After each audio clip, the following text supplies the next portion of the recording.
Hello, my name is Nicole Bell, and I wanted to welcome you to Invisible International's Diagnostics Hackathon. Thank you, Laura, Nev, and all the other amazing people at Invisible International for inviting me here today. And thanks to all of you for showing up to solve this extremely important problem about how to improve diagnostics for tick-borne illness. I wanted to start off the day by painting you a picture. And this picture is based upon a story, my story or my family's story.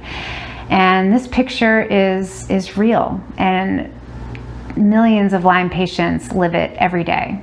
And as you listen to our story, I want you to pay attention to the whys and the whats, the why things went wrong and the what could have made it different. Because that's the key to trying to figure out how to make things better and how to make tomorrow have better offerings than what we have today.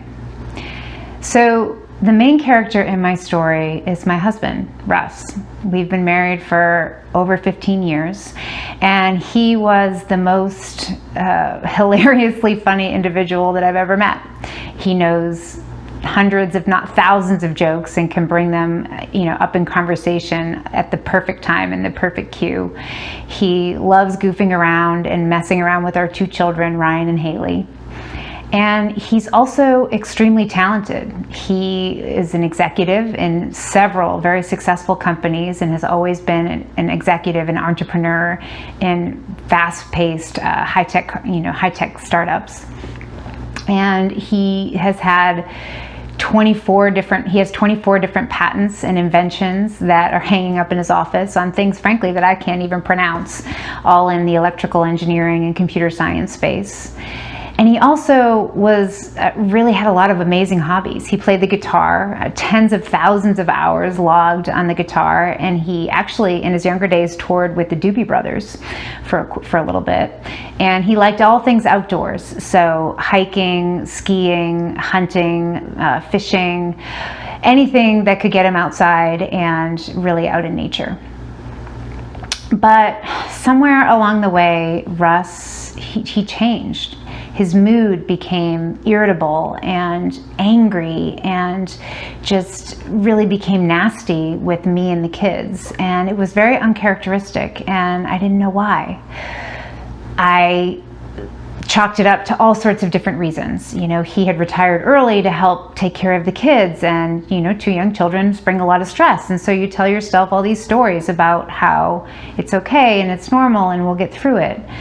But it wasn't normal and it wasn't okay. And then in 2016, I realized that it was more than just unhappiness or depression or, mood swings. It was also impacting his memory. He started forgetting really basic things like the security code for our house alarm or the time to pick up the kids, which was frankly the same every day. And so that was when I realized that something was seriously wrong. And so we went to a doctor. Right out of the gate, I didn't want to go to traditional medicine. I just had a feeling that something deeper was at play, and I didn't trust the 15-minute experience at traditional medicine to figure it out. And so we went to an integrative medicine practitioner that was pretty highly regarded. And the first thing that I said in my letter to, on his patient intake work was that I was worried about Lyme disease. I said, he's always out in the woods. He did all of our landscaping at the house. I had pulled dozens of ticks off of him, and I was concerned that his cognitive decline was caused by Lyme disease. And so she had him tested, and in September of 2016, he tested negative with his Western blot for Lyme disease. Only one of the 5 bands was positive. And so she looked at that, and she looked at some of his other lab work, which all seemed normal, and told us that she didn't know what was going on and that we should go see a neurologist. And so we did. And at the neurologist, it was really shocking. He did a series of cognitive tests, and I was amazed at how poorly he performed. He was an electrical engineer and computer scientist, and he couldn't even do basic pattern matching exercises. And I was so confused and didn't know what was going on. And then when we got the results of his PET scan image, it showed that he had late stage Alzheimer's disease. late stage is what they classified it as. And I was just floored. I couldn't believe it. And I was confused because, I mean, he was 60 years old and he had no genetic predisposition at all. I had him tested with the most comprehensive genetic panel that I could find. And he also didn't have any comorbidities. He didn't have any lifestyle factors or risks. And so it just didn't make any sense. Everything that I was reading about Alzheimer's said that it was very rare to get early onset and rapid onset, which he also had, if he didn't have any of these risk factors. And so I kept digging, but I kept coming up empty. You know, doctor after doctor just gave us the same answers and gave us a prescription for Aricept or Namenda. And finally, we found our way to the best dementia expert in the area. And I literally begged him. I said, "Doctor, you know, there has to be a reason why this is happening." And he looked at me and he said, "You know, Mrs. Bell, sometimes expletive happens." And that moment I'll never forget, because it was just when I lost all hope. You know, this was the best that modern medicine had to offer us. That was it. Expletive happens. Great. And so I gave up. You know, I'm pretty stubborn and pretty pig-headed sometimes, but I didn't know what else to do. I mean, doctor after doctor had been telling us he had Alzheimer's and there was really nothing we could do, and so I gave up.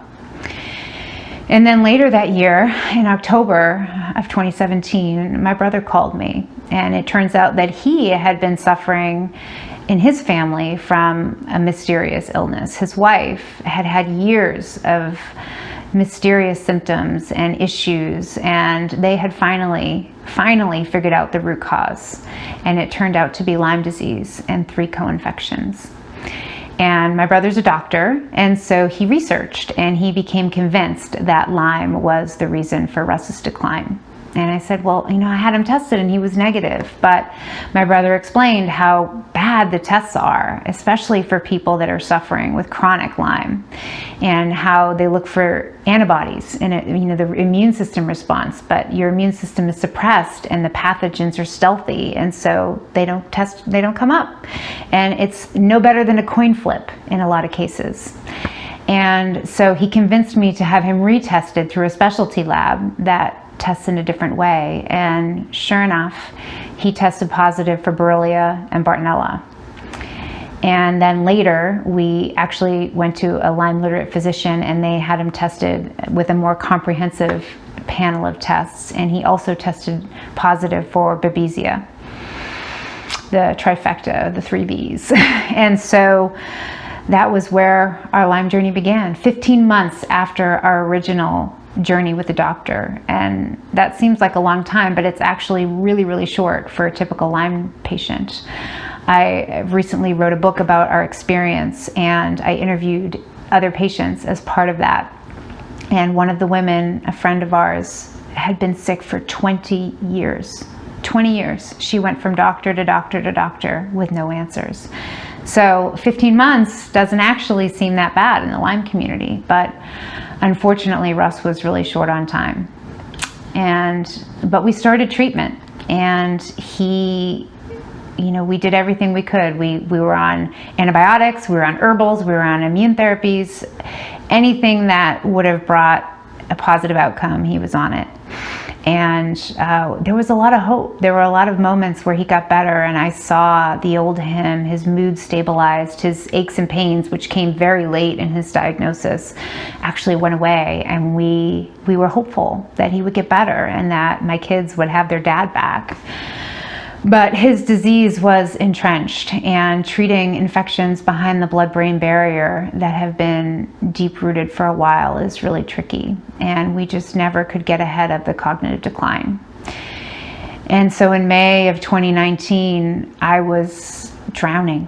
I mean, we had 2 kids. Our kids were 5 and 8 at the time. Russ was requiring full-time care, and I just couldn't do it anymore. And so I made the very difficult decision of putting him into a resident care facility and stopping treatment.